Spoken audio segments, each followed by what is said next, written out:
Okay, chickadee check, chickadee check, check. Hello everyone at Muscular Development Nation. How's everyone doing? Dan Newmire here. We are currently, I've been hiding kind of in the dark, shadowy area. Today here at the lovely destination, we did some arms, some basic training.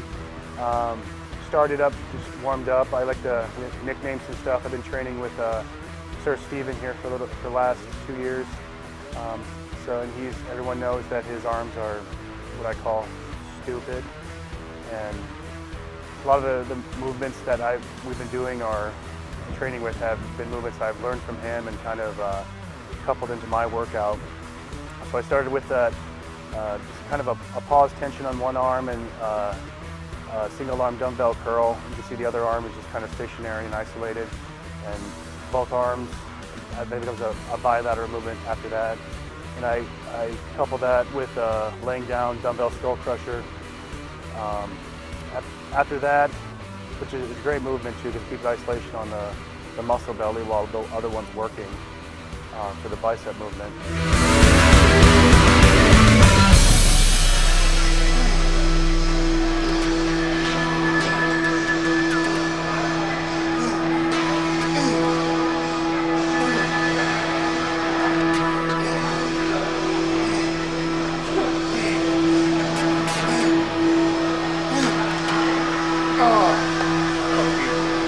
I like the skull crusher movement because it allows a little more range of motion for the dumbbell instead of the barbell hitting you on the skull or skull crusher.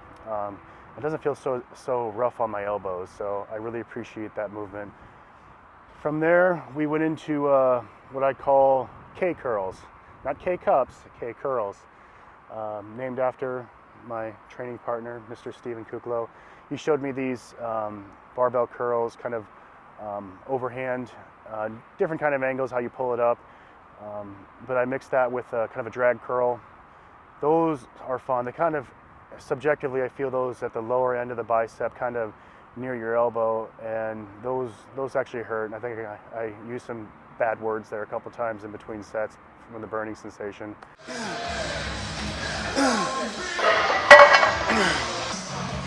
Oh man, fuck. God, that hurts. From that, we have a nice little dip machine here, which you can get a great angle on for your tricep. I like to combo a lot of arm movements up together to keep the blood flow going back and forth, opposed to doing all bis and then tris. I'm trying to look for any kind of blood flow I can to keep my arms as competitive as possible, because they've always been a smaller body part, at least my perspective. From that, we went into, I do a version of 21s on our seated curl machine. Just again, nothing too complicated about that. I like the blood flow on that, and keeps it kind of nice and a burning sensation in the bicep during that movement, as all 21s normally do. I'm just lazy and I can switch the weight and the machine on there. And then I went to an underhand cable press down and comboed that with an overhand cable press down. It went back and forth between those. Again, a lot of times my sets are combinations of tricep and bicep together, and that's one set, so to speak. Just depends how busy the gym is, depends on what's going on. But I like to keep movement, because a lot of times with arm movements, when you start talking and Nick Del Toro comes over and starts asking questions, you kind of lose the blood flow. So I try to keep those all together as best as possible, move for it as best as possible. And again, a lot of volume. I've kept with that, even training with Steve for the last how many years here.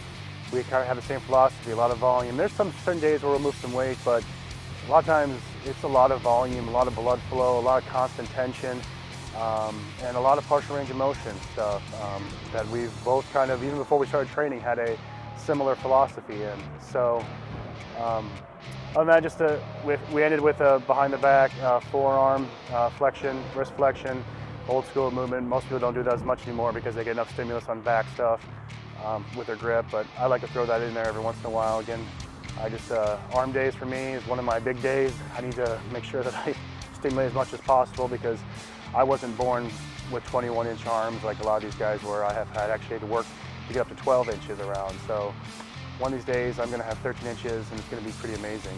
So other than that, like I said, we'll see how the next couple weeks go. I'm pretty happy so far. I've been working, with Steve. Steve's been a great training partner, brother, and very helpful to me.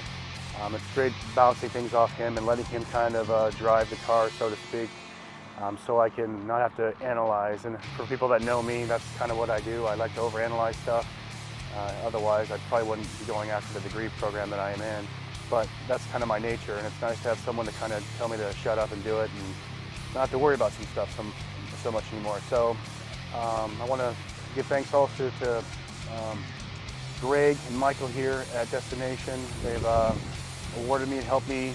I'm a GASP athlete, sponsored by them now. They're again another attribute that's made it possible for me, a poor graduate student, to compete this year, and also to wear their apparel. So thank you to them too.